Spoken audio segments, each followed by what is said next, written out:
Ooh, there's a little substance to that. A little bit. A little bit. A little hot dog. That's disgusting. Nothing like a voluminous burp. I'm reaching for something that is not there. What was it? The mouse. Oh. Hey, everybody. Welcome to Big Dumb Monsters. I am Chris. I'm Nick. And this week we have we took on a venture that we did not think was going to be enjoyable. Yeah. In the least. So weird how that works. Yeah. Very, very trepidatious about this week's movie. Turns out those fears a little unfounded. This was actually a delightful movie. This week we are talking about the brand new update, reboot, I guess. Not necessarily a remake because it's its own thing. Of prequel. Of the Munsters by Rob Zombie.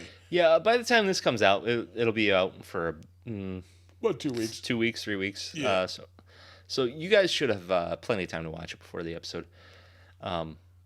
Definitely worth your time if you haven't seen it. Yeah, I mentioned during the episode that there's pretty much two schools of thought on this movie, and that's like the people who have not just even given it the slightest of chance, who are like, "Fuck this movie! I'm not watching it. It's dumb," or "I turned it off after 30 seconds," or whatever. Yeah. And there's the people who are like, "You know what? I kind of liked it." Yeah. We're in that second camp. We definitely are. I expected to be in that first camp, not gonna lie, and I was pleasantly surprised by what we got. It was fun. It's enjoyable. And we're going to talk about it for like an hour and a half. Yeah. That's about it. Yeah. Again, reaching for something that I do not have. I've got it. Yeah. Okay. So here we go. Talking about the Munsters. Enjoy the show.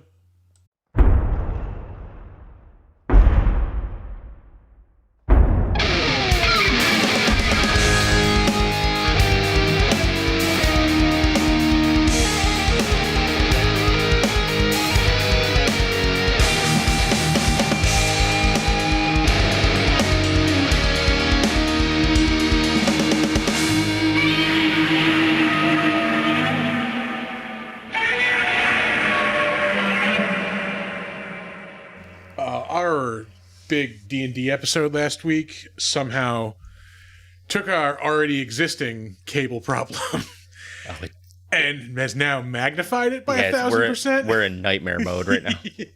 There is an entanglement of cable and cord. It's real bad. Yeah. It's real bad, y'all. All right. That's better. I very much wanted to hate this fucking movie. It's kind of hard to hate it, right? Yeah, it really is. I kept fighting the urge to text you as we were watching this, just being like, "God damn it, why am I enjoying this movie?" Yeah. Yeah. I don't think a lot of people are giving it the credit that it really deserves. I think a lot of people are preemptively shitting on it from the trailer, and granted, that was not a great trailer. No, it really wasn't, because I was not stoked on the trailer. Yeah. It does not convey the tone of the movie, the trailer, at all. The movie, I think, nails the sitcom vibe. It is very just goofy, and it's leaning into the goofy campiness of it. Yeah. To its benefit, which I did not foresee coming at all. For me, yes, it gets the campiness of the show, mm-hmm. and it gets the cheeky sitcom stuff, but there's just something missing, and I can't put my finger on it. The thing, I think the biggest gripe I have isn't even with the acting or the material, it's with the look of it. Oh, you didn't like the super surreal, No, not even that. Just, the technical video. It looks like it was like a Disney Channel movie, basically. Oh, yeah. It's clearly not shot on film. It's clearly digital, and they haven't, you can shoot on digital and apply, a film filter to it. Yeah. Which they have not done. It just looks too crisp and clean. It looks like a made-for-TV movie. Yeah. And it plays like 6 episodes of a series mashed into a movie.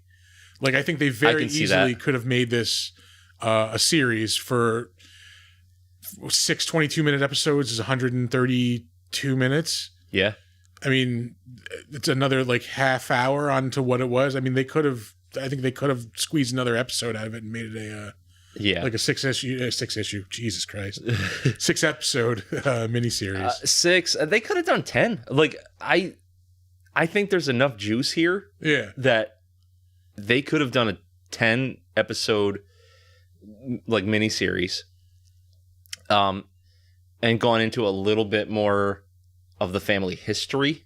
Yeah. You know what I mean? Maybe a little bit more of the transition to suburbia. Yeah, a little bit of that.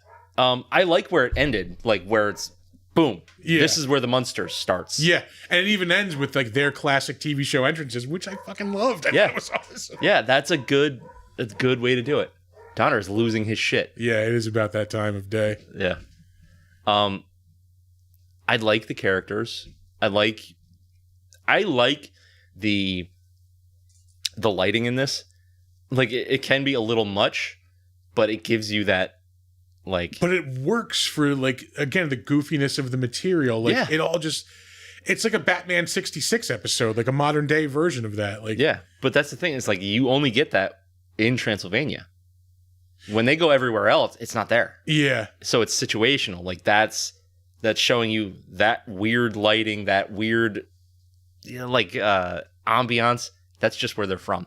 Yeah. So that's why you get these characters who are super weird. Count Orlok. Count Orlok's so good. The only thing that I really had a problem with, and I don't want to say this to jump on the Sheri Moon Zombie bandwagon. She was the only one imitating a previous character. Yeah. Amanda and I were talking about that when we watched it. Like when I first saw her, I'm like, is she doing like original Lily? Which she's trying. She's doing original Lily mixed with Elvira. I think so. Yeah. Yeah. Yep. That's what I settled on as what like the voice is, and it didn't. It doesn't really bother me. Yeah. Like her performance, her delivery, it doesn't really bother me. Just the fact that she's not doing like her version of the character. She's just doing kind of a rehash of I don't want to say a knockoff Yvonne DiCarlo because it's not really what it was. It's just like she's trying to get that Lily out. You know what I mean? Where everybody else was kind of doing their version of Herman, their version of Grandpa. Like Yeah. Jeff Daniel Phillips isn't exactly doing Fred Gwynn. No. But like you can see like there's some of the mannerisms. Yes. Yeah. Like he's got the Fred Gwynn-ness of it down, basically. Yeah. And that's all you need. Like enough of the hand movements, enough of the certain mouth movement. Yeah. To go like, oh yeah, that's Herman Munster. That's not just a Frankenstein's monster. I am a sucker for like Fozzie the Bear level humor. Yeah. Which this movie, like Herman's whole rap is just doing those horrible jokes. That, yeah. Like, I was dying laughing at some of them just because they're so stupid. Like, yeah. Yep. Another one of the running gags too. Like every scene in Transylvania, at one point, like a horde of rats runs by in the background.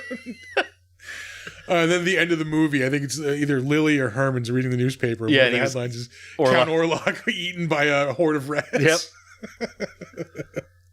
Yeah, no, it is cheeky fun, and I think that people that don't like it didn't like it before they even saw it. Yeah, they were determined to not like it at all. Yeah. And people don't realize you're never going to get the thing that you want. You're never going to get that original Munsters. Like it's over. That happened. Yep. You're never going to get that back. This is something new, something different. It's not for you. It's for the person you were at that time. It's for kids.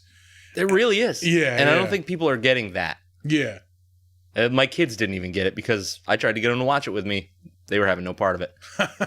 Really? Yeah. I mean, we had it all set up. You're like, oh, man, guys, we're going to have a movie night. We're going to watch Hocus Pocus 2, and then we're going to watch the Munsters. And they were like, fuck yeah. And then they watched Hocus Pocus 2, and it was like, all right, time for Dad's movie. And they were like, I don't want to. I'm out. Yeah. You bastards.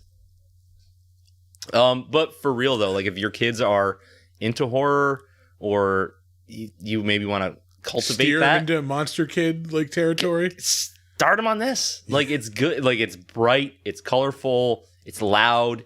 There's that dumb, goofy kid humor. Like, yeah. Yeah. It's a great jumping off point. When Herman's doing like the punk music to like, I secretly, well, not even secretly, I loved it. yeah, I want that album. The album cover I was laughing at with like it's his face with the giant like Mr. Sparkle from The Simpsons eyes, like. But the music he's doing is like punk music, and then he's doing those goofy jokes as like the lyrics. Yeah, and it's hysterical to me anyway. God damn it! Yeah. I want it. Yeah. That's what Power Man 5000 used to sound like. Pardon us while we finish our beers. Yeah, coincidentally, that is Rob Zombie's younger brother. Certainly is. Ooh. Spider. What the hell was his last name? Spider One. Spider One. That's what it was. Yeah. Did you ever listen to like old Power Man 5000? Like before? I just remembered like their big like Worlds Collide is their song. Before that. Okay. Yeah. No. It was like rap metal stuff. Really? It's fucking weird. All right. It's decent, but weird. Huh. I want to say they did like a song or two for like Batman Beyond Return of the Joker. Oh, maybe. I know they had a song in Heavy Metal 2. Yeah. Return of the Joker, fucking awesome animated movie. Anything Batman Beyond was fucking great. Yeah. That whole show was good. Really twisted and dark, too. Yeah. Anyway, sidetrack. Yeah, the Munsters. Yeah. Yeah, I mean, I thought everybody did a great job with the characters. Daniel Roebuck as Grandpa. Yeah. I could have sworn, I was like trying to figure out where I saw the brother from before. Lester, I think is his name, the werewolf. Yeah. Nothing really of note. I mean, it's hard to identify an actor with that much makeup on. Yeah, but I mean, like the sound of his voice was familiar. Oh, yeah. But yeah, nothing. I don't even have him on the better known as because there was nothing really. He does sound like another actor who I can't place. Yeah. Let's see. What do you think of all the makeup, though? I thought it was good. I mean, like that zombie in the beginning, I thought was cool looking. Yeah. The effects were kind of cool. Like, there was like when they get to the house, they have I forget. I'm assuming it's what grows into that dragon that lives under the stairs. Oh, Spot. Spot. That's yeah. Because you see like the tail, like where they found him in Paris. Yeah. I see. I fell asleep in a couple minutes, like here and there. Again, not for the quality of the movie. I was just exhausted when we were watching this Friday night. Yeah, we were cleaning all day. Oh yeah. Yeah. This scene, I was laughing at this scene too as they're walking through. It's like, sexy vampire. Yeah, no. Before as they're walking through, she's like a nice neighborhood, and there's like you hear like gunshots and like sirens. It's fucking bail bond signs, live nudes. It's supposed to be Transylvania. Like, again, just that goofy like Fozzie the Bear humor. Yeah. Yeah, no, like Rob Zombie really put his stank on it, and not in an overly like shitty way. Yeah. Like this is a good thumbprint. You know what I mean?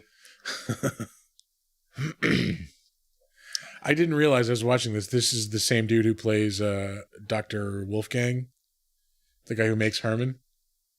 Oh, is it really? Yeah, it's Richard Brake. Get the fuck out of here. Yeah. He's fantastic. Yeah. I've said this a couple weeks ago when I confused him for Everett McGill. But go see Barbarian because he is fucking great in that movie. He's got like a small like scene, but very like pivotal. Yeah. Like not scene, but role. Yeah. Yeah, that movie is. I got to see that movie again. Oh, okay. So we have IMDb up, and it's playing. I don't know if is that a clip from the old Elvira show or the movie? It's gotta be. It's very weird though. Elvira's movie Macabre. Okay, yeah. Man, she was hot. It's like so unbelievably hot. Yeah. And like, as we were watching this, like I knew she was going to be in the movie. I'm like, man, Elvira is like still kind of hot. And then when they showed her, like, oh no, she's starting to age a little bit. Yeah, she's showing. She is like in her mid-70s, I think. Yeah. If not almost 80. How about this? She looks great for her age. Yeah. But yeah, no. The years, and I think the 80s took a toll on her. Yeah. Let's see. What else is there? I mean, this is not the greatest movie in the world, but I mean, it was enjoyable for what it was. It's just, if you know, like you said, go into it with no expectations. Just, Yeah. It's a fun, goofy ride. Like, it's an hour and 40 minutes. That's really all it is. Like, obviously, there's no, like, deep intellectual meaning. It's a fucking Munsters movie. Yeah. And that's all it's supposed to be. Yeah. So, for that, he fucking nailed it. Is that Jorge Garcia? Love him. So the jokes land. Everything is, like, visually... It looks like a carnival. Like, this whole movie looks like a goddamn carnival. Yeah. If I had one, I guess, real criticism, other than the Sheri Moon thing that I talked about, the character makeup is just like, the color is cranked up to 11. Yeah, I didn't need Grandpa to be, like, blue.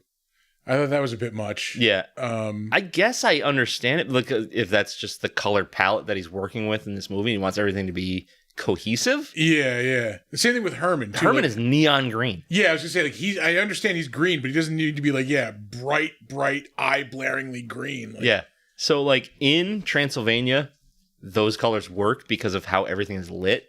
But once they make it over to Paris and America and everything, man, that stands out like a sore dick.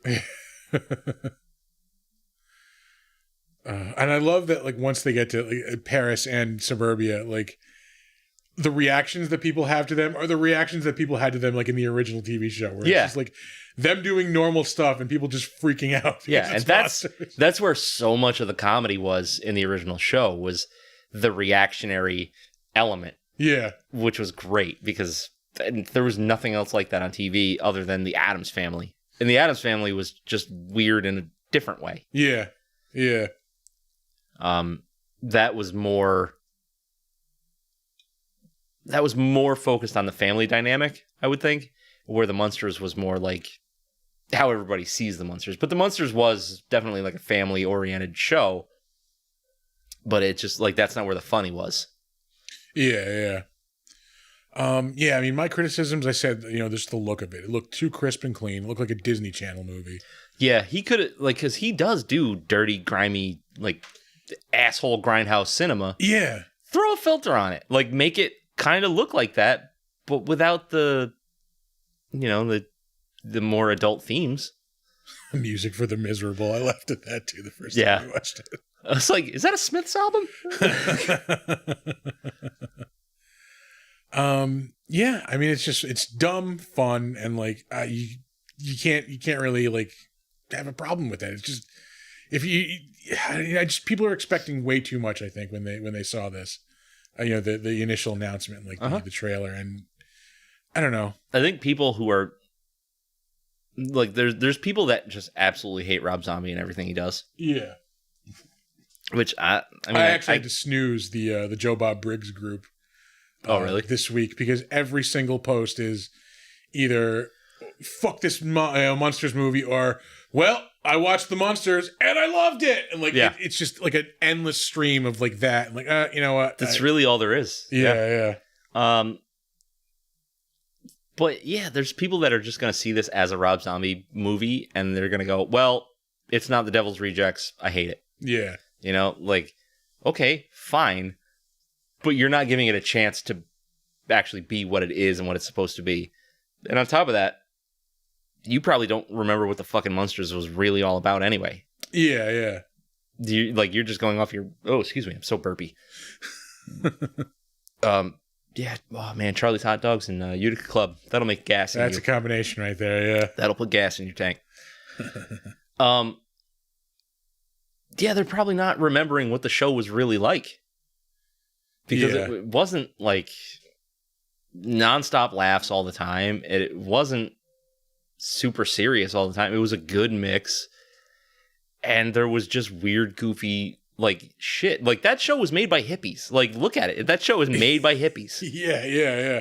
And I mean, if you want to read subtext, like, it's about being a hippie and, like, a normal quote unquote culture, like standing out, being different, like and Rob Zombie nailed that fucking tone, nailed it. Boy, yeah, I think people are expecting serious and like just not leaving room for there to be fun with something like this, like and that's all this is supposed to be. Yeah, they're not remaking high literature.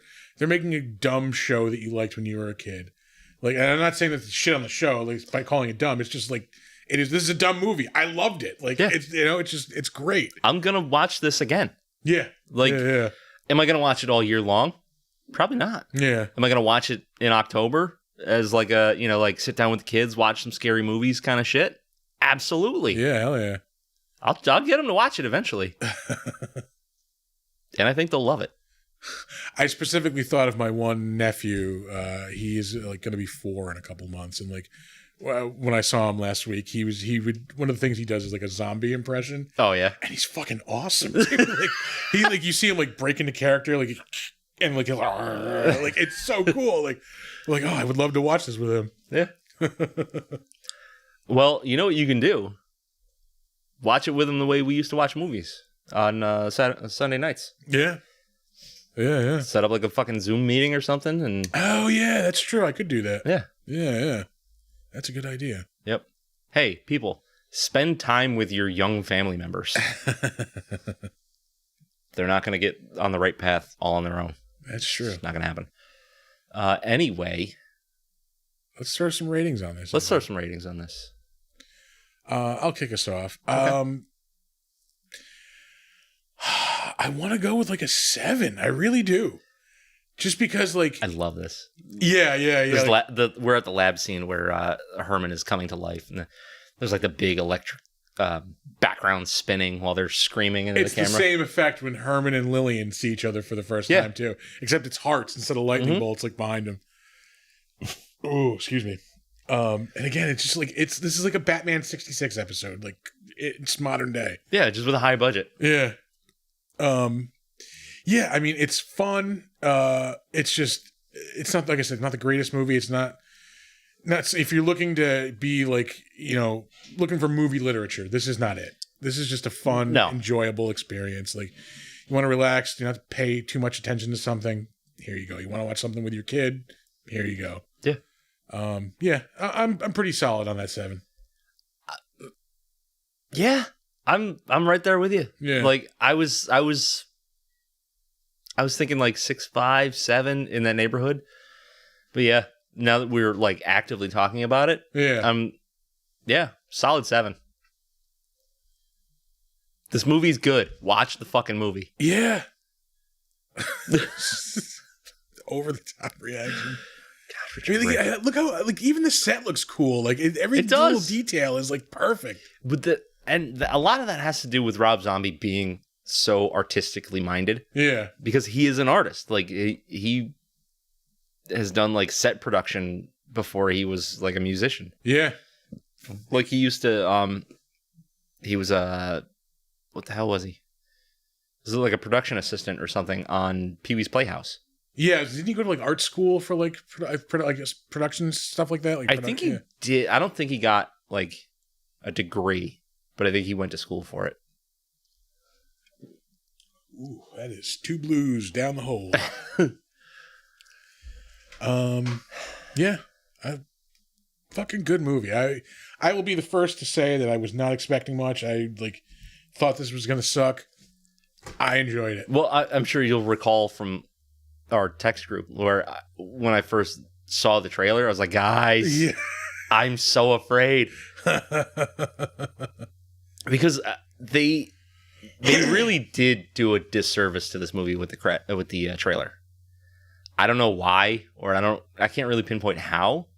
It failed to capture the spirit of the movie. I don't think it's possible to make a trailer that like captures everything. Yeah. There's just so much, it's obvious that so much care and love went into the movie, like on behalf of everybody who did it. Like, I don't think you can convey that in like a minute, 2-minute trailer. Yeah, that's true. This is also Grandpa Al Lewis too. The guy, Ezra Mosier, the talk show host with the big nose. Yeah. Same actor. As. Yeah. Oh, okay. They all play at least like one or two roles or 2 or 3 roles. I mean, in this movie. Yeah. Like the main 3 anyway. Yeah. Oh, who did Sheri Moon? She was that newscaster like a couple minutes ago. Oh, okay. I thought that might have been her, but that's a good makeup job. Yeah. All right. You ready for trivia? Let's move on to that trivia. Okay. All right, folks. Before we get to the trivia segment of the podcast, we want to take a second to tell you about our friends over at Newsly. Newsly is an all-in-one super app for iOS and Android. It picks up the most trending articles on the web and topics that you choose at any given moment and reads them to you in a natural human voice. That's right. For the first time ever, the entire web becomes listenable all in one place. You can browse articles from topics that you choose and start playing, stop scrolling, and start listening to the web. You can follow any topic as specific as you like, from sports, tech, business, science, Bitcoin, or even the Cardassians from Star Trek. It will find you the latest articles and read them to you aloud. It gets Star Trek specific. You can get right down to it. Yep. They even have podcasts as well, believe it or not. You can explore trending podcasts from over 80 different countries. I will let you in on a little bit of a secret. You're going to find the Big Dumb Monsters podcast there as well. I actually have been using this. I've been using Newsly to actually listen to the podcast lately. Have you really? Yes, I have. Believe it or not, I have. They even have digital radio at Newsly. You can download and use Newsly for free now at www.newsly.me and use the promo code DUMBM and you will get a 1-month free premium subscription. So check them out. Head over to newsly.me and tell them, you know what? Tell them the Big Dumb Monster sent you. Yeah, do the thing. And now, back to the trivia. The trivia, there's really not any. We might fight to get to an hour on this episode. No joke. There's a little bit of trivia, but most of it was like, so-and-so wrapped production on their scenes this day. It's like, that's not useful at all. That's just, like a boring fact. The only thing that's really trivia that I don't think I even read it on IMDb was that he initially wanted to film this in black and white. Yeah, I'd read that. I think in maybe the AV Club review of this, that the studio was like, no, it's got to be in color. Yeah. Yep. All right. Yep. And so I guess Rob Zombie was like, if I can't have black and white, then I'm going to go the polar fucking opposite and have all of the color. Yeah, that's exactly what he did. He's like, I'm just going to make it like super hyper real. I mean, hyper like unreal. It's lit like a fucking. I mean, I hate to keep going back to this, but it's a fucking. It's a Basil Gogos painting moving. Yeah, 100%. Like the smokiness, like there's like a hazy, and then like the bright colors, and that is the perfect description for the look. Yeah. We'll take a moment here to give a shout out to the makers of Bodega Cat rye whiskey. I think it's Bodega Cat Spirit Company. We are giving it a shot. Oh, that smells good. Yeah. That's a little spicy. Give it a shout out to fellow podcasters at We Might Be Drunk. Oh, it smells good. Oh, shit. That is goddamn delicious. Holy shit. That is smooth as fuck. That's not what a rye is supposed to be like. Woo-ah. You're supposed to drink a rye and go, I'm a man. Damn, that was good. Oh, man. Well. A little vanilla. Trying to find some stuff in the palate there. Yeah.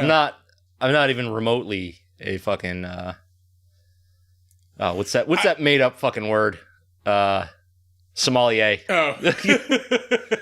I was expecting to have to like suppress the like face, the disgust. I don't like. No. This is genuinely really good. Is that only available online? At the moment, I believe so. I think it is. It's going to be like available like regularly. Yeah. That's bad news. Yeah. Yeah, that was, well, give him another round. Yeah. There's like no bite on that at all. Like it's just 100% smooth. Yeah. Excuse me as I start like a little bit of a tang on the tonsils, but yeah. But again, like I'm that's not absurd. Like yeah. I love that. Good to know. Fucking hats off to you fellas. Yeah. Mark Norman and Sam Morril. They know rye. Sorry, back to the trivia on the Munsters. Yes. Yeah, there's really nothing. Not that IMDb had anyway. Everything was just like stupid facts that like you're either not going to give a fuck about or what are we watching a preview for? I don't know. It's a like goofy looking grown man in an ill-fitting Superman costume. So I don't know if you guys have ever left IMDb open for a while. They just start showing shit. It'll show trailers kind of related to the thing that you've got open. It's our friend Michael Madsen now. That certainly is. And he's got a gun and a bottle of whiskey and the shiniest shirt I've ever seen. Buttoned only about 3/4 of the way. Yeah, about 60%, I'm going to say. We got to make a sticker that's like the back of his legs. If I ever get the chance to talk to Rob Zombie, I want to ask if he was influenced by fucking Young Frankenstein for this scene with Herman. Where he starts telling the jokes. Like he had to have been. Yeah. When he starts playing the piano, oh my fucking God, I laughed so hard. Because he's got the world famous pianist phalanges. Yeah. Ting, ting, ting, bang! Bang! I started laughing so hard. When he just starts spitting out the jokes and like the doctor's horrified. Yeah, he's doing that bullshit vaudeville comedy routine. Oh my God, that was... Oh, that's my last gripe. When did Lily Munster get fucking special powers? I just attributed it to her being like a vampire, like vampire powers. Yeah, I guess, but like that's kind of weird. I don't care. Like it's fine. And like that scene right there. There's the effect again. Yeah, I love it. And like when her eyes flashed red there, I just figured it was her being like, you know, just like, don't fucking touch it. Yeah. He's playing the Groucho glasses.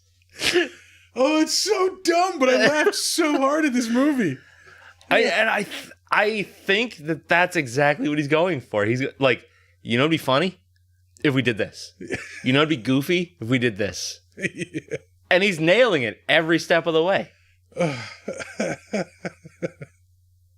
Like this redeems Lords of Salem. Yeah, this did definitely like erases a few like black marks, like 31. Yeah, like, I didn't hate 31. It's just it was the like that period of like Lords of Salem. There's 31. There's like another movie in there too, I think. Didn't he do another non like Firefly family movie? Maybe I'm just no. I don't think so. Those two movies in particular, like that little period, is just 31. You have to go in going like, this is The Running Man, but made by somebody who's really into grindhouse cinema. Yeah. What was? Oh, okay. Halloween. Yeah, because he did the Halloweens. Yeah. You know what? For the most part, well, Halloween 1, I love. Yeah. His version of it. Halloween 2, I could have done without the ghost mom scenes. Yeah. But other than that, I still like the fucking movie. Yeah, I people, again, just shit on those movies, I think, because he's involved in them. Yeah. I don't think they're that bad. They're enjoyable movies. Like, they're way more fucking enjoyable than anything past Halloween 3. Yeah. That is 100% correct. Because the Thorn cult shit, get out of here with that. And you have the ghost Michael Myers in, was it Resurrection? Yeah. Terrible. Yeah. H2O, garbage. Actually, with the one with 2? Was it 4 and 5? Like the Curse of Michael Myers with the niece? Oh, what the hell was her name? Those were decent. Like, those are okay. Danielle Harris. That's Yes. Yeah. Yeah. There's the punk scene. I love it. But those are okay. But like the rest of the Halloween stuff is just ass. Yeah. It really is ass. The skeleton zombie fucking band backing him up. When she goes to his dressing room after the thing, that was another scene I laughed so hard at. Hermie's got a date. he's got like the smoking jacket on when he opens the door. He's being all cool. Let me check my schedule. Yeah. Oh boy. But that's what you love about Herman Munster is he's so childish. Yeah.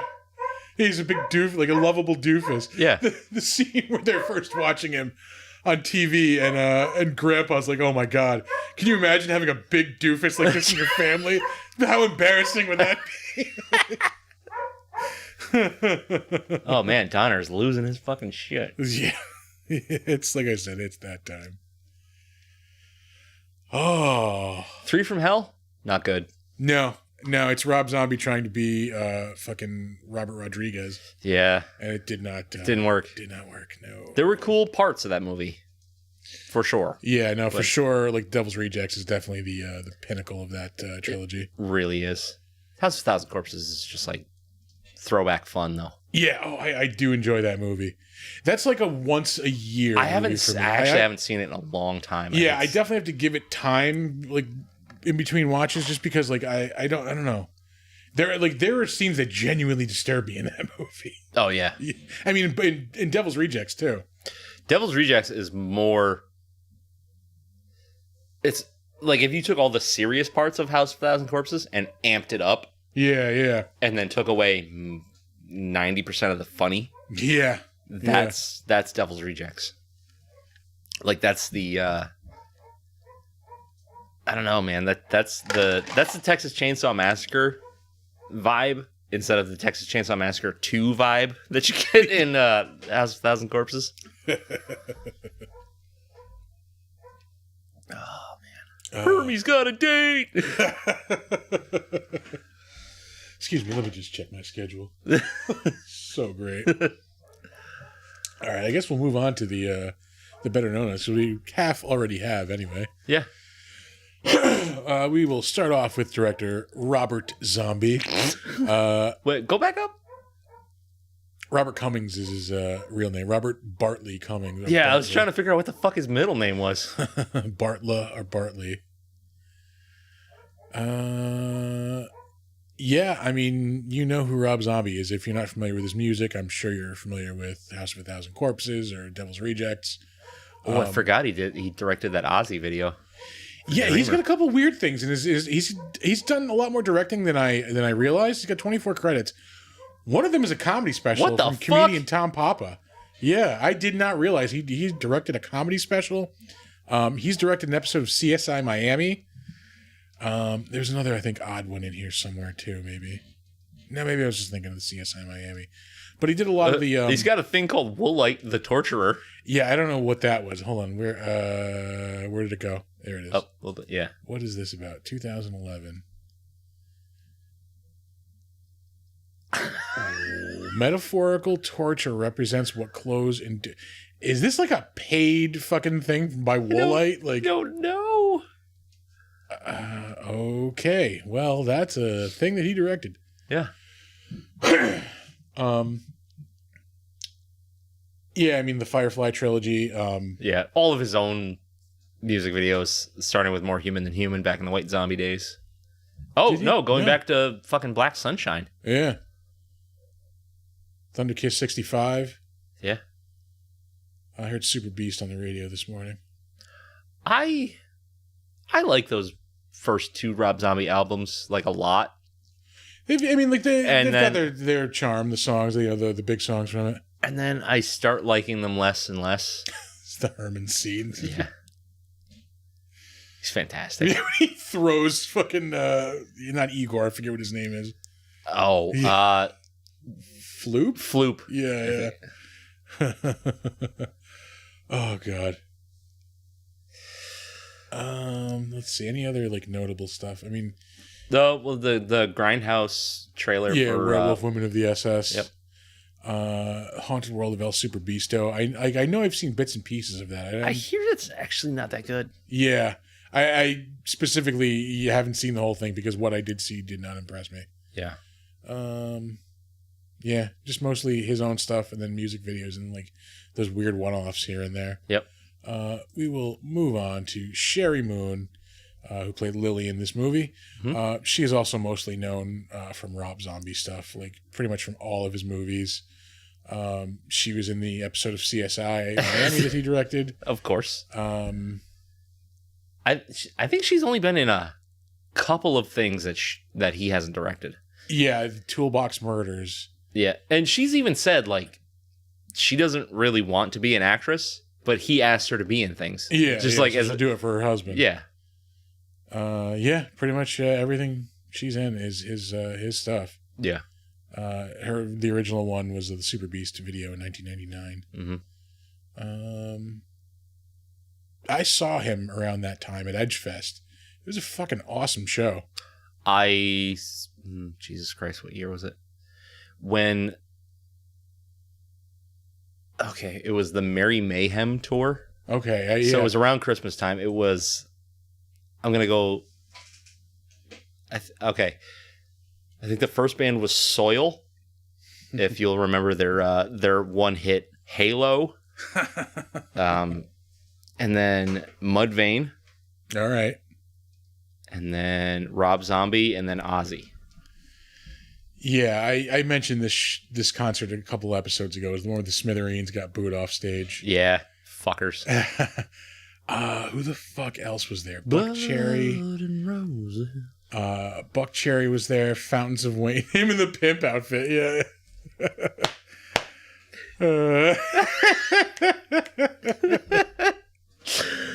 Oh, Jesus Christ. I never noticed he had the star-shaped sunglasses. It was Fountains of Wayne, Buck Cherry, the Smithereens, Rob Zombie, and then who was the fucking headliner at that show? I don't even remember. What year was this? I'm pretty sure it was 99. Edgefest 99? Let's take a look. That might have been Korn. No, it wasn't Korn. Let's see. I don't know. I gotta tell you though, this Bodega Cat actually better not cold. Really? Yeah, it's a little bitier once it I'm gonna gets have a real little cold. bit more. I think. Let's see. Edge Fest. Like I wasn't trying to get annihilated, but I am probably well on my way. Yeah. There's a lot of things called Edgefest. Oh. A lot of things called Edgefest. Let me try WQBK Edgefest. Which is Edgefest Albany. Oh, yeah. Albany, 1999. So fucking old. 1999 was the year that I went into 9th grade. Oh. That was the... Oh, dear God. Did you find it? Yeah. I don't remember seeing Smash Mouth, but apparently they were there. At Edgefest? This can't be all from the same Edgefest. No, this is it. Well, they would usually have like multiple stages, right?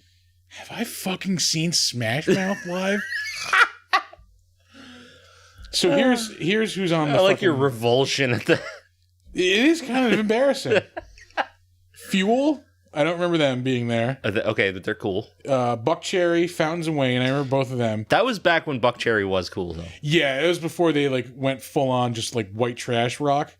Their first album was dynamite. Their first album was fucking it was just like classic LA rock. It's like sleaze rock. Yeah. Like just like West Coast, Los Angeles, like they were trying to be Motley Crue basically, and like they did a great job of it. More Guns N' Roses. Guns N' Roses, yeah. Sorry. That's a better comparison. Yeah. Lit, I don't remember them being there. Rob Zombie, Smash Mouth, the Clay People, and the Smithereens. I love the Clay People. They're a local band. Aren't they a Jesus-y band? No. They are an industrial rock band. They are not Jesus-y. I remember that 40 Days and 40 Nights song. No? Not the Clay People. Something for 40 days and for 40... No. I'm pretty sure that's a Clay People song. I 100% am telling you that is not the Clay People. Who is it then? I don't know, but that is not the Clay People. So I'm standing by my assertion that it is indeed the Clay People. The Clay People are a local, like, industrial... But they were, like, nationally known for a while. They got kind of up there. They were on the Strangeland soundtrack. Yeah, there you go. And High Fidelity, the movie, there is a Clay People sticker on the counter. Yeah. This is back when Albany actually had like a really, really like important local music scene. Yeah, not that it's not important now. It's just not as like nationally. Like, we don't have that much anymore. Yeah, You know what we're famous for now? State champs. I don't even know who the fuck they are. They're a pretty global pop punk band. I guess that beats when Fantagram was on Jimmy Kimmel Live. Yeah. Oh, and or was it Fantagram or Cersei, or maybe both of them? I don't know. Cersei. Yeah. Oh man, I forgot about Cersei. They're pretty cool. Yeah. That Brick by Brick is pretty big. I mean, Skinless has been big forever. They're in the death metal scene, they're big. They're not. Most people don't know who Skinless is, but they're a local death metal band, and they made it pretty big on the death metal circuit. This is another great scene where Herman shows up to the castle for the first time, and the Count he's talking to not the Count, Uncle Grandpa Al, Grandpa Munster, not Al. Al Lewis was the actor. Is long dead. Yeah. Although I will say, have you ever heard him screaming "fuck the FCC"? No. And, it was like a Howard Stern rally or something, and he just goes nuts, like "fuck the FCC." What was the other show that he was on? Was it Boston Legal? Oh, I don't remember. He was on another show in the 90s. But anyway, like Howard, Jesus Christ, Herman is yelling up to Grandpa at the top of the castle, and he teleports down. And he's still yelling. He's like, "Why are you still yelling?" "I don't know. I thought you liked it." Fucking doofus. He looks completely different in not that Herman makeup, by the way. Yeah, his we have his IMDb profile pickup, and he looks because that's the segment we're on. Because again, I lost track of the fact that I'm doing my own segment. I'm gonna pause and maybe let Donner in. Yeah, so he'll stop yelling and screaming. All right, Jeff Daniel Phillips, who played Herman in this movie, and again, like I really appreciate what he was doing. He had Fred Gwynn's mannerisms, but he wasn't doing a Fred Gwynn impression. Yeah. Which was really, really, really good. Yep. As I mentioned, they all played like multiple roles in this movie. He played Zombo. He played Shecky Von Rathbone. Yeah, Shecky Von Rathbone. By the way, Rathbone is there are a lot of nods to like old school horror. Yeah, Basil Rathbone. Yeah. Some of the other stuff he has been in. He was an American let's try that one more time. In An American Pickle, the Seth Rogen movie from about 2 years ago. That came out during COVID when we were getting movies direct to streaming. Mm-hmm. I did not know this existed, but he was an Undercover Brother 2. That sounds horrible. Yeah. I mean, I don't think I've ever seen the first Undercover Brother. It's not good. Yeah. It's not good. He was in 3 from Hell. He was in the TV series The Gifted on Fox, which was a kind of like a loose like X-Force TV show. It was actually pretty good. It was better than I was expecting it to be. Yeah. Moving on.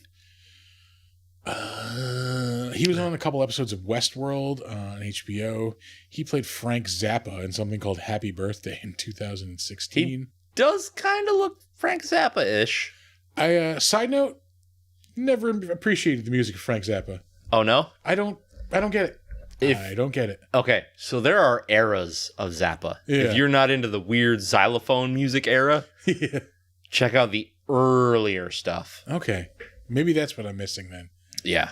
I just, yeah. Because he got stranger the longer he went on. Yeah. I mean, anytime anybody's ever been like, let me play some Zappa for you. I get it. Yeah. But it's one of those things where like his music is super niche, but you gotta understand that he was a musical genius. Yeah. I definitely get like he, was definitely influential. Like he was doing some shit that nobody else was doing. Not my cup of tea. Yeah. Yep. Anyway, that's beside the point. He was also in 31, and also this popped up in a couple of credits tonight. Rob Zombie made something called "Well, Everybody's Fucking in a UFO." That's a song. Okay. That's a music video. Okay, yeah. everybody's fucking in a UFO. He was in Lords of Salem. A lot of Rob Zombie stuff. Yeah. That episode of CSI Miami that he directed, of course. Jesus Halloween Christ. 2. He was in the show Trust Me. It was a show with Tim Roth on Fox. He was I thought that was Lie to Me. You're right, it is. I don't know what the fuck Trust Me is. That's what I get for talking off the top of my head. Trust Me. I don't know who the fuck these two guys. It's the one guy from Will and Grace. Hey, he's getting a coffin tattoo exactly where I have a coffin tattoo. Oh, no shit. The Herman tattoo on her back. Hermie.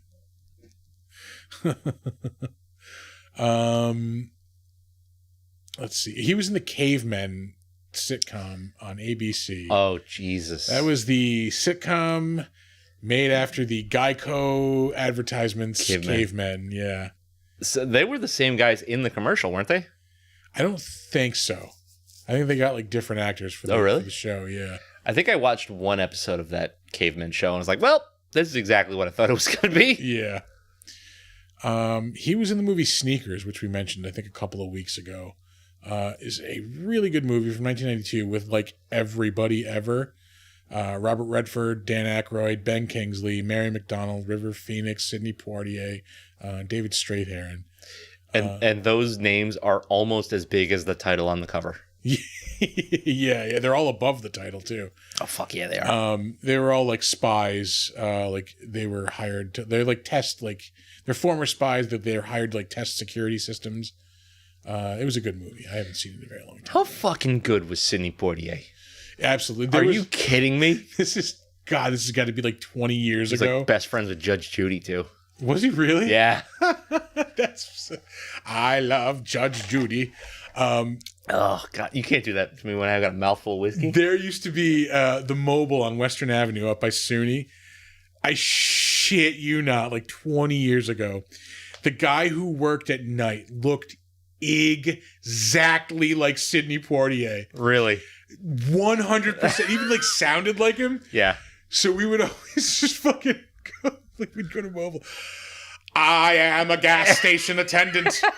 I attend the gas. Like, it's stuck in my head to this day. Like, holy shit. Yeah. This gas needs attending. Anyway.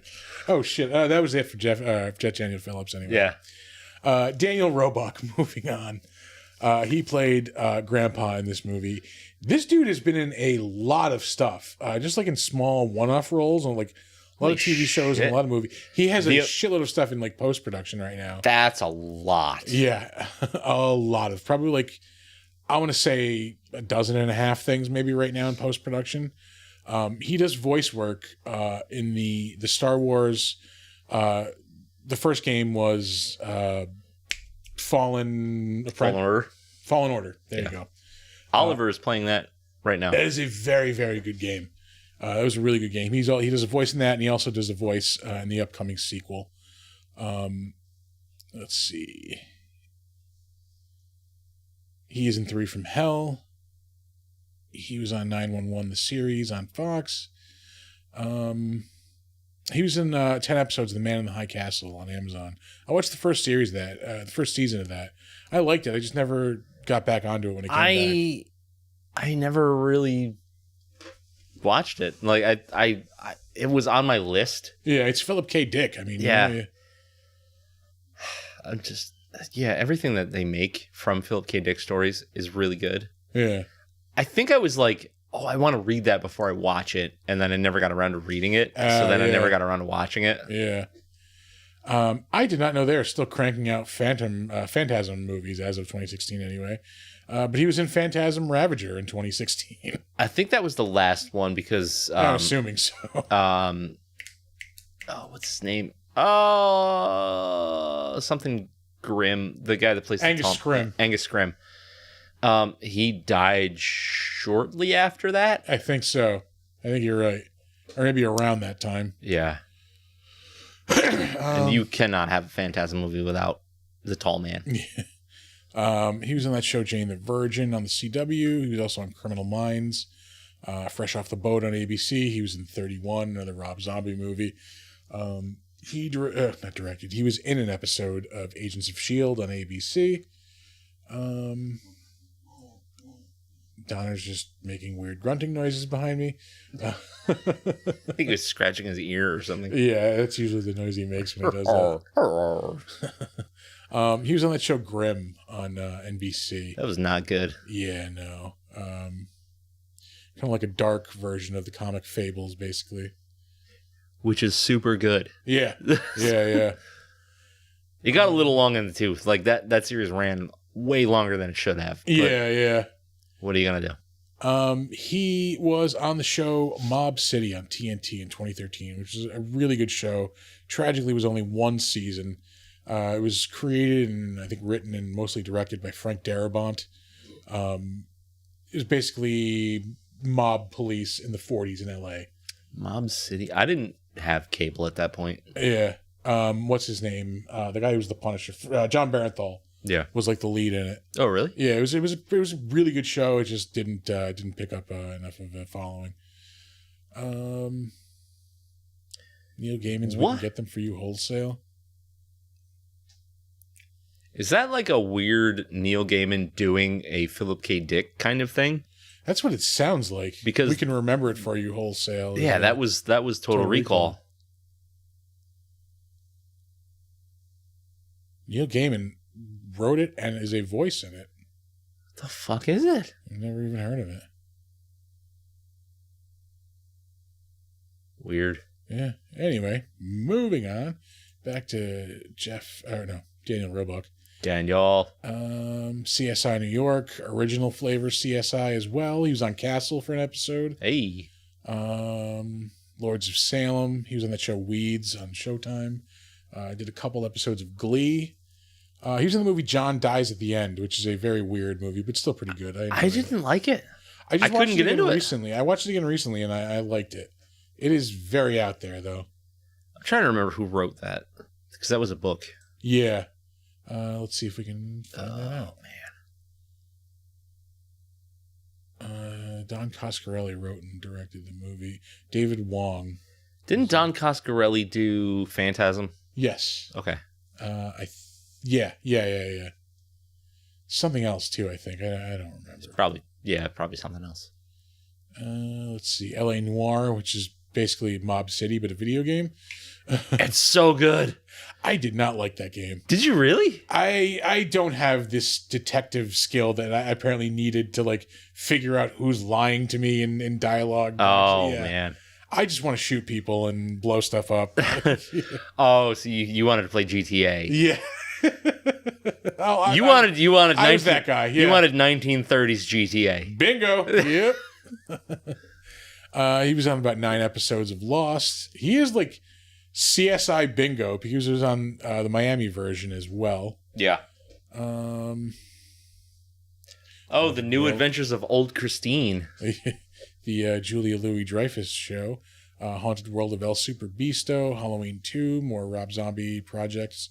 Uh-huh. Let's see. Bones. He was on... he was in the first Rob Zombie Halloween. Same character?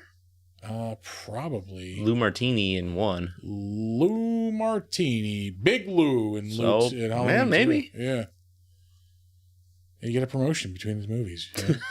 Wonder if it came with a pay raise. It's like in the beginning of Empire Strikes Back when all of a sudden he's Commander Luke Skywalker. What the fuck, man? Yeah. This was some hick kid from the middle of nowhere last movie. Now he's Commander. Yeah. Because he's got like 20 minutes of Jedi training. He was in The Devil's Rejects. He plays the same character in Devil's Rejects that he does in Haunted World of El Super Beasto. Okay. Let's see. What else do we got here? Agent Cody Banks 2. Oh, ER. Becker. Oh, the first Agent Cody Banks. Becker, Malcolm in the Middle. Because he was in Bubba Hotep. Like, he is all over TV. 6 Feet Under, Judging Amy, NYPD Blue. He was in the Mel Gibson movie We Were Soldiers. This is the way actors used to be.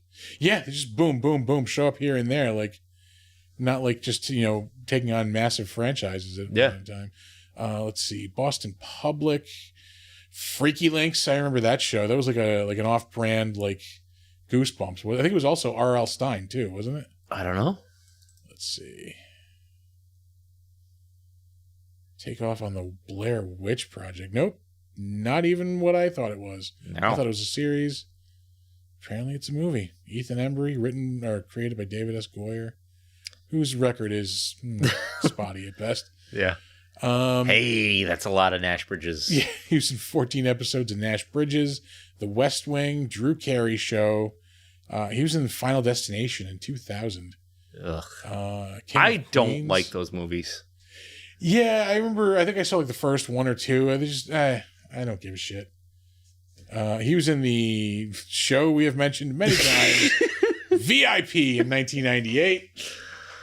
The just classic television show. Yeah, it's super good. The writing was top notch. Just 100%. All the CG was great. Yeah. Let's see. Matlock. He was on 55 episodes of Matlock. Holy shit. He solved a shitload of murders with that old guy. Quantum Leap. Next Generation. It makes sense, but I didn't realize that Quantum Leap went into the 90s. Yeah, oh yeah. Yeah. I thought it was just 80s. No. Project X in 1987 was the Matthew Broderick movie with monkeys. I don't know. He's like helping like smart monkeys escape from the army, I think, or something. Yeah. Oh shit! He was in The River's Edge. He was in The Fuck Boat in 1986. The Fuck Boat. And his first role was a voice in the Dungeons and Dragons cartoon. Wait, fan-made 2020 in the 83 series. What kind of weird sorcery is this? What? Whatever. He may or may not have been in fucking the original Dungeons and Dragons. I don't understand that. Yeah. So Dungeons and Dragons TV series 1983. Okay. And that credit is in 1983. Playing the character Eric, who was a character on the show. But the episode is called Requiem the Final Fan-made 2020. So maybe the dialogue was recorded for the original series, maybe? I bet you that is a fan finale for the show, because I think the show got canceled before they did the finale. I remember that's watching probably that show what that when I was. was a kid. I remember nothing about it though. I have at least had all of it on my computer at one point. Damn. Yeah. So there's 3 seasons? It was a banging Saturday morning cartoon. Yeah. Anyway, that's where the joke, if you need to run away from a dragon, just close the door, comes from. Because that happens in the first episode. They're running away from, I'm pretty sure they're running away from Tiamat. Oh, so yeah, and Tiamat in the first episode. They close a fucking trap door, and then Tiamat can't get through the door. Like a shitty old wooden door. By the way, Tiamat is like a dragon, almost god. 7-headed dragon god? Yeah. Anyway, moving on to Richard Brake, who... the man is scary looking. Yeah. He just looks menacing. And he does have a lot of menacing roles. He was Dr. Wolfgang and Count Orlok in this. He is currently in Barbarian, which, again, I'm not going to say anything about. Just go see Barbarian. I still have no idea what the fucking plot of that movie is. You should not. You should go into that movie completely just fresh. as a blank slate. Yes. I am not going to go see it, but when it hits, I will watch it. Yeah. Watch it. Also, completely side note, I see the Hulu Hellraiser poster there. Yes. Did you see the trailer they put out?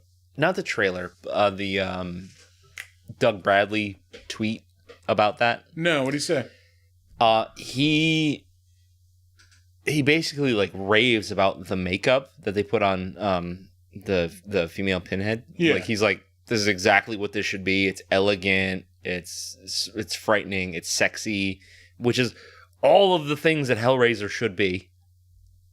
So if it's got Doug Bradley's stamp of approval, I'll at least give it a shot. All right, that's good. Like I'm glad that he's like positive about it. Like, yeah, because I mean he could have been bitter, but I don't think he's that kind of guy. Yeah, no, I mean he probably just realizes like I'm super fucking old. Like, yeah, yeah. You know, they just need somebody younger. Anyway, go see Barbarian. He was in an episode of Mandalorian in 2020. He was in one of the most recent sequels to Tremors. I'm very sorry. Shrieker Island. I did not watch this, and I kind of wanted to, and I might go back and watch it. He was in the Brave New World adaptation from 2020. I didn't know there was one. Yeah, it was on. I think it's on the cock. Oh, is that on the cock? I think it's on the cock. It was an Aldous Huxley novel. Yeah. He is like the counterbalance to George Orwell. Yeah. So anybody who's not familiar, like 1984 is like computers take over, technology takes over, and you're like super monitored by Big Brother, quote unquote. And then Brave New World is the opposite of that, where like people become so dependent on technology they don't realize what's happening. Yeah, Aldous Huxley is basically everybody's too oppressed to notice what's going on. Yeah. Oh, no, I'm sorry. Orwell's too everybody's too oppressed. Orwell is everybody's too oppressed to know what's going on. Aldous Huxley is everybody's too doped up to know what's going on. Yeah. Yeah. Let's see what else. He was in 3 from Hell.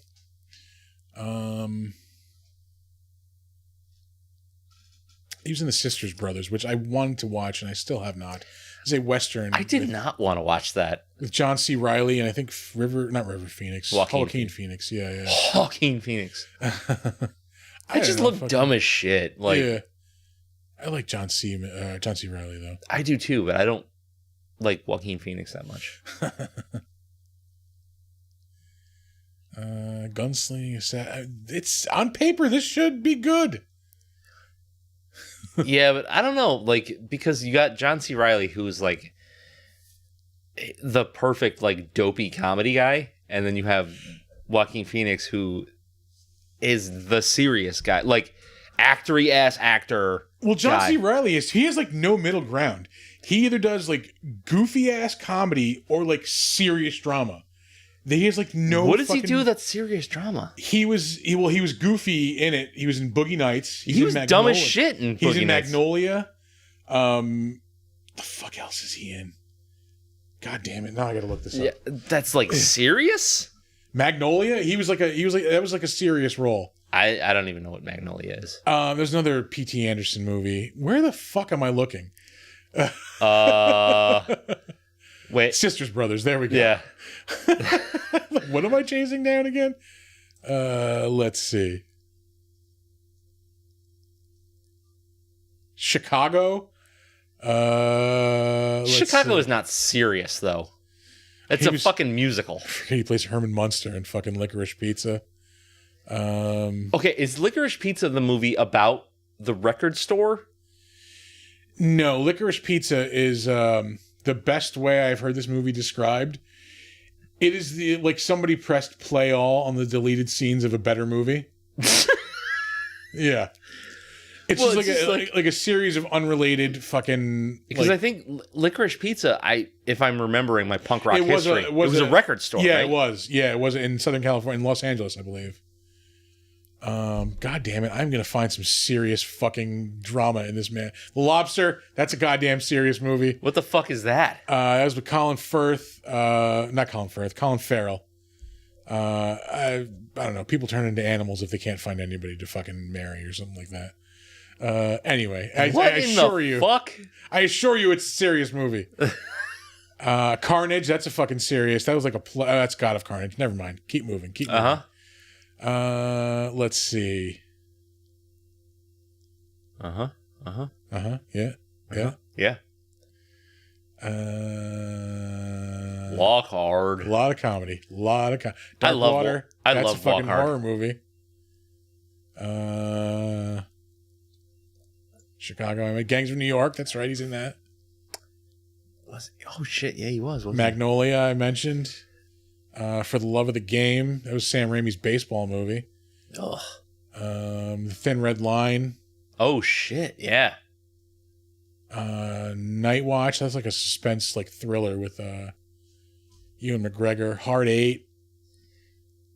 Did he start off? Hoffa. He started off as like he a was serious. in Days of Thunder. Days of Thunder. Yeah. What the fuck is? His first credit is Above the Law, the Steven Seagal classic. Thug in Bar. Are you kidding me? That's awesome. So yeah, he started off as a serious, like, dramatic actor, and then just embraced the comedy once, like, you know, he found those roles. My mind is blown. Knew it was right about that. Goddamn it! I do like John C. Reilly. Yeah, he is awesome. Step Brothers is one of those movies I can just watch endlessly. That movie will never die. Yeah. Sprechen Sie Dick. My favorite part of that, though, it's just like a two-line thing. It's, what are you doing? Burying you. Yeah. What are you doing? Burying you. Yeah. Oh, God. That movie is just amazing. You're amazing.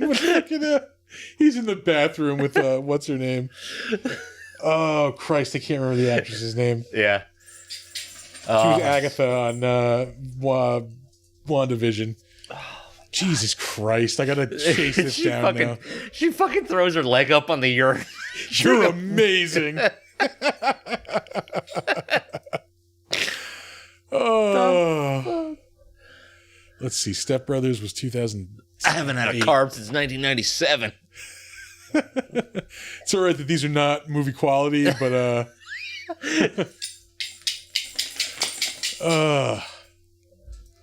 John C. Reilly. I see, now I have to fucking chase this down. What? Oh, who the actress was? I know who she is, but I can't fucking remember her name. 2008, I believe, is Step Brothers. Yeah.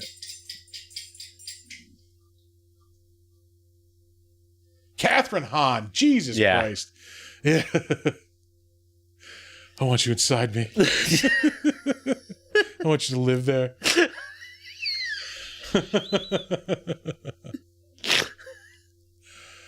Oh. That movie is stupid good. It's stupid, and it's good. How the fuck did I get back to Sheri Moon Zombie? I don't know. Oh, because you must have closed out... whatever. Yeah. Whatever. It doesn't matter.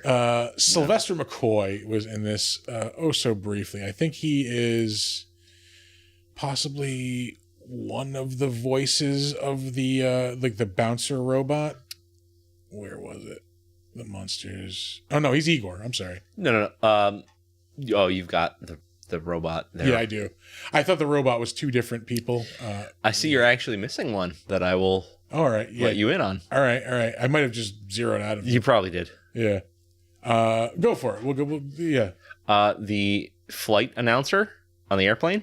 No, I did not get that. Patty Priest. Oh, it was Marilyn. Yeah. No shit. That was not even in the list of people. Oh, wasn't? No. No shit. Huh. All right. So yeah, we have that's one of two. That was original, that was the other thing that was useful in the IMDb trivia. Okay. Yeah. All right. So we do have cameos. I want those pajamas, by the way. I need them. Skull and crossbones. Yep.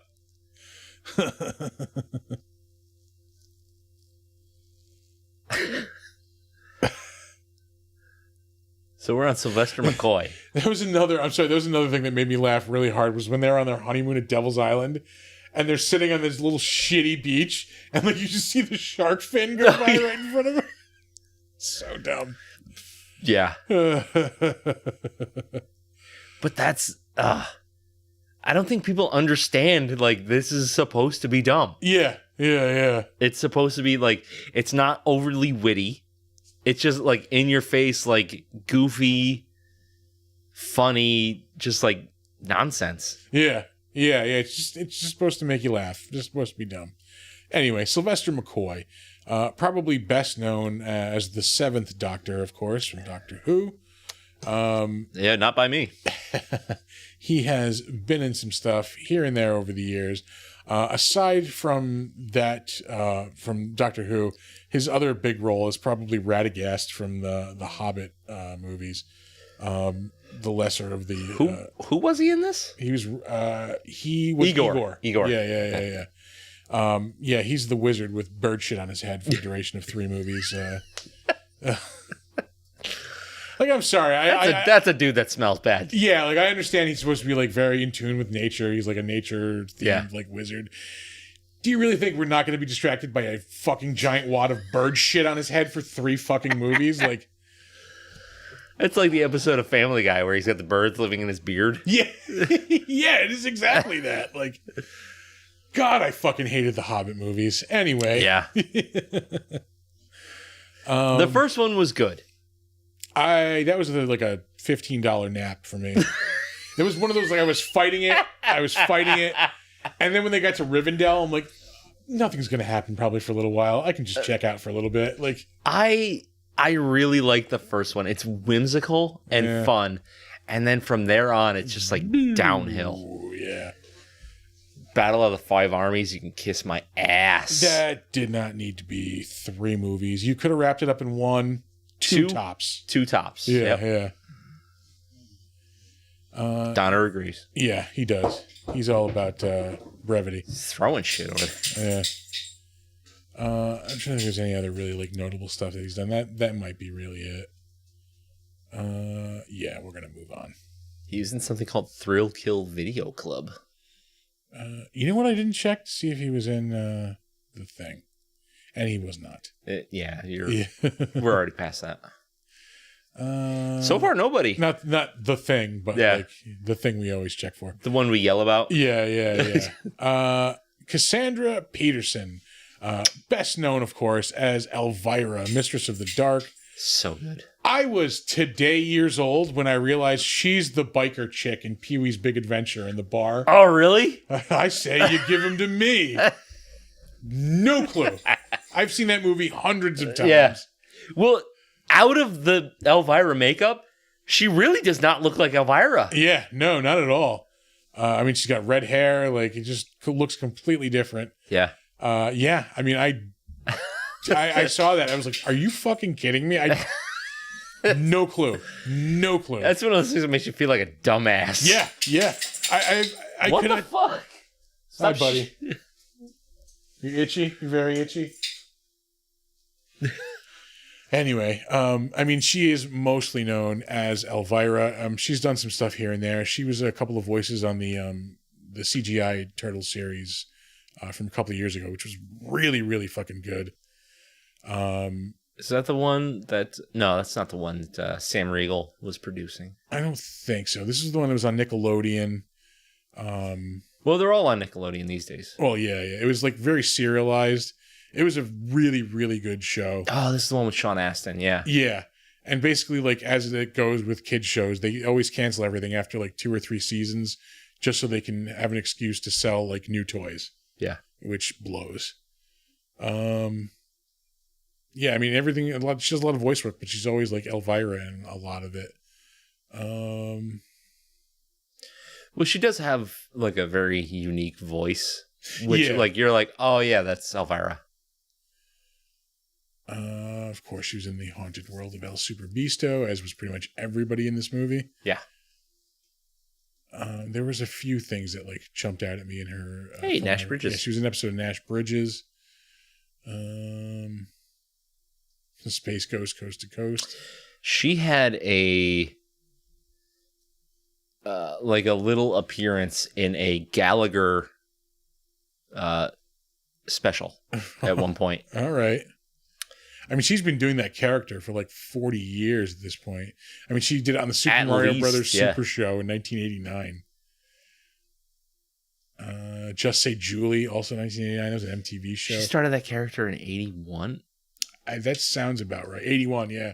That was when Movie Macabre came out. Holy shit. I remember watching those when I was a kid, too. I didn't know about Elvira until probably the 90s. Oh, no shit. That was she was a constant presence in my childhood. I had there was an Elvira comic that came out. I had that. I mean, she was on. She had a great pinball game. Yes, I do remember that. Yeah. That was good. No, I thought they had it at the Lark Tavern. They had the Addams Guffel's. Family. Yeah. They had the Addams Family pinball machine at Lark Tavern that burned up in the fire there, unfortunately. Ugh. Yeah. That's the worst part of that. Yeah. The last person to play the stage at the Lark Tavern, former guest of the show, Tom McWaters. Really? Yeah. No shit. Alan Quartermain in the City of Lost Gold. That was Lost City of Gold, excuse me. That was an Indiana Jones ripoff from the 80s that she was in. She played Elvira on The Fall Guy. Is it really an Indiana Jones ripoff if Indiana Jones is a ripoff of Alan Quartermain? That is true. That is a touche, my friend. That is an actual, Alan Quartermain literarily outdates Indiana Jones. Yeah, by 60 years at least. Yeah, but they made the movie to cash in on Indiana Jones. Yeah. Pee-wee's Big Adventure, I mentioned. Fantasy Island, she was on, not as Elvira, of course. That was in 1978 and again in 83. She was in Saint Elsewhere. Stroker Ace. I remember watching that movie a lot when I was a kid because it was on HBO a lot.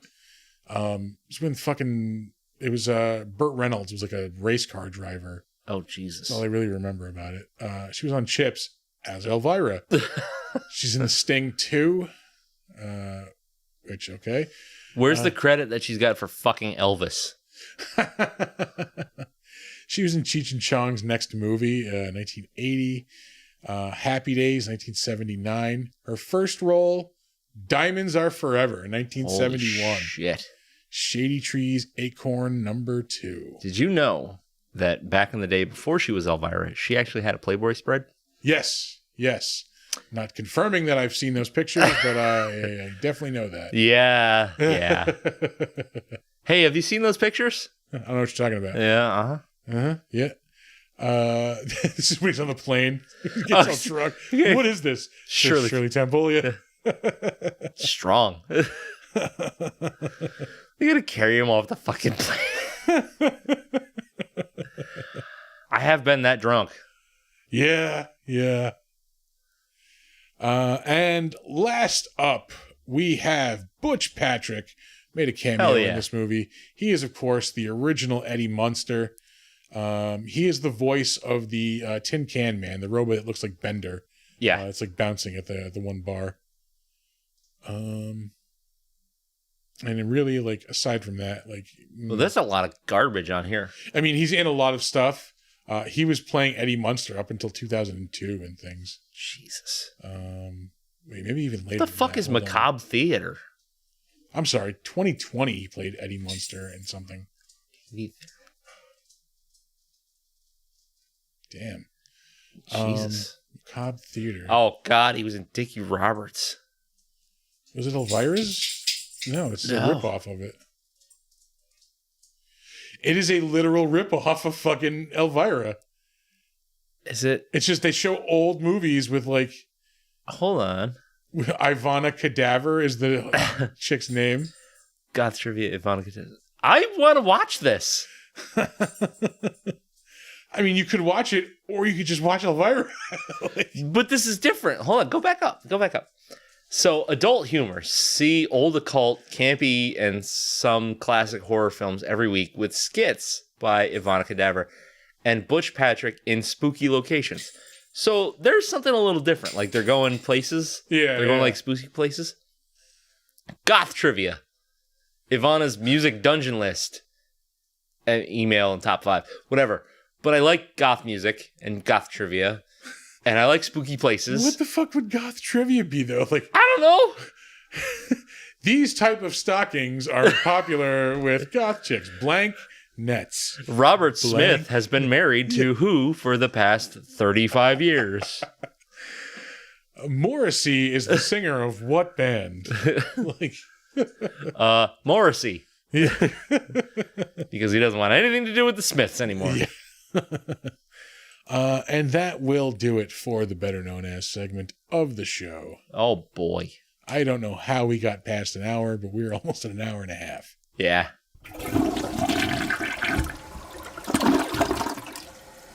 I just saw a poster for the thing, and I am so afraid of what Interview with the Vampire is going to be. Is that tonight that starts? I don't know. I kind of want to watch. It's getting good reviews. Donner is vehemently disagreeing with you. I think he thinks it's going to be. Do you think it's going to be good? You expect it to be good, buddy? You do? Yeah. What do you think It's got good actors? It does? What about the effects? Really? I wouldn't think a dog would have that strong of an opinion on that. Oh, sorry, pal. Well, Yeah. that shows you. Yeah. Anyway. I don't know. Click on it. See when it comes out. Nope. Go back down. See that giant one on the right? Up a little bit? There it is. Oh, yeah. Stream now. Yeah, it's got to start tonight then. So I know what I'm watching later on this evening. AMC Plus. Yeah. Yeah. Probably watch that with the wife. It's getting good reviews, so I'm Is it? optimistic. Yeah. I'm so afraid because I love that movie so much, and the book was so good. Yeah. If I read an Interview with a Vampire. I know I read The Vampire Lestat. That was an awesome book. I don't know if I've ever read it. Really? I want to say I have. I just. How would you have read The Vampire Lestat but not Interview with a Vampire? Yeah. Probably just because you're like, oh, well, it's probably the same as the movie. I don't know. I know. Yeah. So I think I had to have read Interview with a Vampire if I read The Vampire Lestat. Because I think The Vampire Lestat is a prequel, right? It's mostly about Lestat, like where he came from, like who he is. It's like him in France. Part of it is also in the movie Queen of the Damned, also. Oh, so it's like after. Yeah. Okay. Yeah, because he goes to sleep for like a couple hundred years after not a couple hundred years, maybe like 100 or so years after the thing with like Louis. Yeah. And then like it picks up from there, like later on, because they show that scene in the movie where he comes back at the end. Yeah. Where he's just like this like shriveled little corpse and like the fucking. Yeah, where he kills Christian Slater at the end. Yeah. Yeah, that's when he comes back. Yeah. Okay. I would like to see that done as a movie. That was a good book. Vampire Lestat. Yeah. Well, they didn't do a good job with Queen of the Damned. No, they did not. Like they did whatever the opposite of a good job is. That's what they did with Queen of the Damned. Oh, it also explains a lot about the theater deuce vampires and you see them in the movie Interview with the Vampire. Yeah. The ones who end up killing Claudia as revenge for them killing Lestat. Like it turns out they were all very like close with Lestat. Oh, okay. Yeah. That whole I don't know, like the culture of vampires that she set up in that universe is so good. Yeah. It's so good. Oh man. By the way, we're well into the crapshoot by now. Oh yeah. If you couldn't tell. Yeah. Yeah, I don't even, like what else? We totally just derailed it by acknowledging that we're in the crapshoot. Yeah. It doesn't matter. I gotta put the toilet flush in somewhere. Whew, I am nicely toasted right now. Yeah. Feeling good. Yeah, double rye, 2 beers will do that for you. Yeah. Just feeling mellow. Feeling good. Feeling the flow. Yep. Doing the bull dance. Feeling like I want to see the Giants lose today. I could actually help you not realize that dream, but I'm pretty sure the Giants are going to lose today. They were up, not by a commanding amount when we started recording. Yes. As in the parlance of Giants fans, they were not up by a safe amount. And they've always been already. They've always been a fourth quarter fucking. Yeah. No, it's never a sure thing with the Giants when they have a lead in the fourth quarter. And this Bills-Ravens game is probably going to be a fucking slobber knocker too. Josh Allen is a fucking beast this season. I'm finally, it's taken me a couple of years to get back into football, but god damn it, I'm back. Yeah. I needed a break after watching the Giants be terrible for so long. Ugh. I watched college football almost all day yesterday. Still can't get into college. I love it. I love it so much. I don't have a team. I can't get into it. Oh man. The easy teams to go for are Alabama, Ohio State. Because they're just the most winningest teams. Oregon's always got the nicest jerseys. They'll have 5 different jerseys per season. They're sponsored by Nike. Yeah. Nike, huh? Nike, whatever.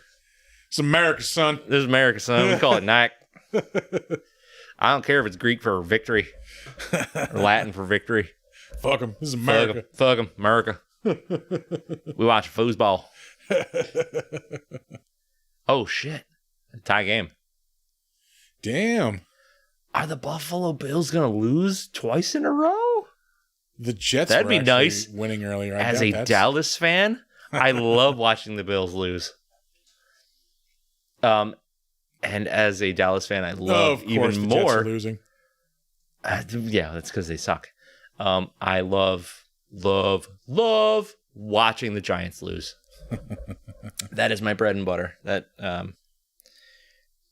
let's check that score. Yeah, can we get a fucking? I hate watching they don't scroll the scores fast enough on TV. No, they really don't.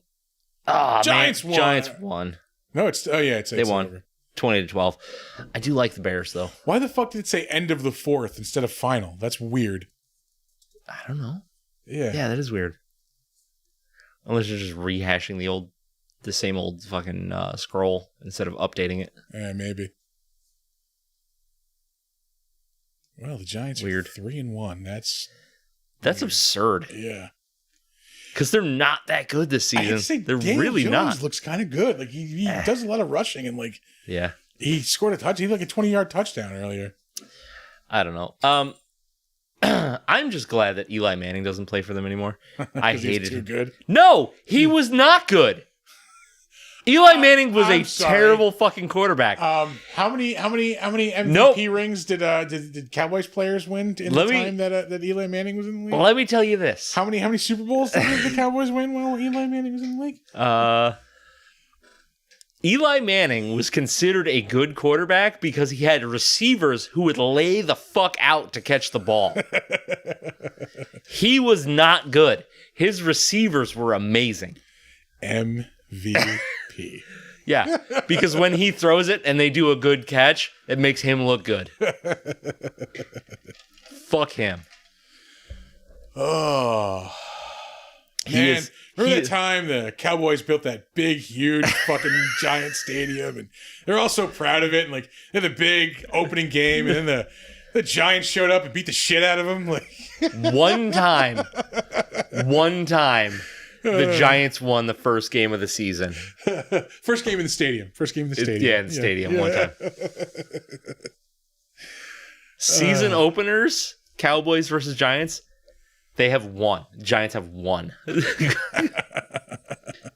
the one that counts. It's the one that counts. Fuck the Giants. Oh, man. Love football. I love it so much. I want to try to get back into hockey, but I fell out of hockey for a couple of years. Yeah. I was in hockey in the 90s because I used to play NHL a lot on Genesis and Super Nintendo. I think it's because the Rangers built up a really good, solid, fun team to watch, and then they let everybody's contracts run out. And then they got all rid at once. of everybody. And that I'm lost. I don't know who plays for who anymore. So I'm a little sad. I'm gonna try to get back into it this season. I think the the season openers were last week for hockey, I think. Maybe. Unless they were doing preseason shit. That is also very. So I want to say it normally starts in October. Yeah. Either way, that's sports talk. Well, I imagine Bills on top of the Ravens here at the end of the fourth. I imagine most of our listeners Just do not give a tune shit. right the fuck out. Do not give a shit about sports. We can't help it. We like a lot of things. Look, we're recording on Sunday afternoon, right? It's inevitable we're going to talk about football. Get over it. Get over it. Can't be monsters all the time. Yeah. I guess it could, but it's not going to be. Yeah. You know what? Start your own podcast where it's all monsters. Yeah. Fuck you. Oh, the fucking funeral directors here, like looking like they're straight out of like 1800. Well, the scene where he wakes up the day after Halloween was great. Oh yeah, he goes outside. Ah! It's fantastic. This movie is good. All right, I'm gonna say it. This movie is fucking good. Yeah. IMDb gives it, I think, a 4.6. They can suck a dick. Because it's all assholes with nothing to do but sit on the internet and rate fucking movies on IMDb. Like, yeah, it's just we're giving you for too much. We're giving you the realistic score. Like, we understand exactly what Rob Zombie was trying to do, and I guess in our opinion, he fucking nailed it. Yeah, it works. It's goofy, it's dumb, it makes you laugh, and it's fun. That's all you need. And you can have that experience with your family. Yeah. Like it's a family-friendly Rob Zombie flick. He was really great as Herman. Like he really was. Yeah. At first, I didn't like his voice for it at first. Yeah. But the more I watched it, the more I was like, okay, he's just using his real voice. Like he doesn't have to pitch it down because then it'd be obvious. Yeah. You know, like just let him be him. That's fine. He's got a little bit of a different spin on the character. It's the same as everybody else does. So it works. Watch it. Yeah. I think that's going to be it. I think it's a good place to close. Just go check it out. Yeah. It's fun. Enjoy it. Yeah. Don't be a douche. Do not be a douche. Don't be a douche. Yeah. If you don't like it, all Just right. move on. Find something you do like. Yeah.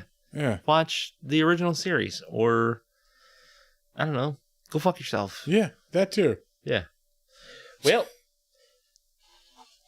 we're going to give you our socials now.